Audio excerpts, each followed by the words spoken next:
genda neza cyane.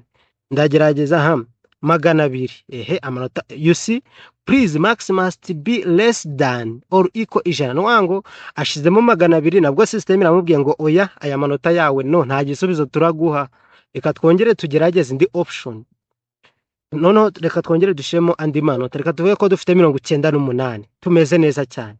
Wow, you are excellent. You see program yacu now irimo iraninga neza cyane. So this is incredible guys. Urabona ko system yacu dukoze system neza muri C programming language aho ishobora kubwira umunyeshuri amanota ye cyangwa se kuretinga cyangwa se kugradinga umuyuza bijyanye n'amanota yagize. Thank you so much. I hope this program helps you. Wandike muri comment niba mukeneye program nyinshi, niba mukeneye ama courses cyangwa se niba mukeneye ibyo mukeneye byose mwandike.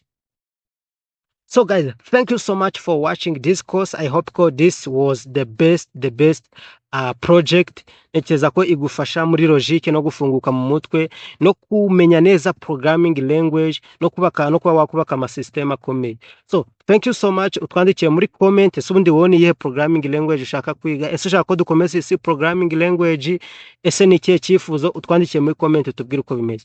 Thank you so much. Remember to subscribe, like, guys, share musharinge mureba abantu babikeneye, abantu benshi batarabona ya ama courses kandi n'abantu benshi bakeneye kubyiga kuko hari abantu babona ama courses bakubwira ngo yo aya ma courses aya masomo ne narayabuze noneho for free aya masomo ne narayabuze. So let's go guys, musharinge mukore subscribe. Thank you.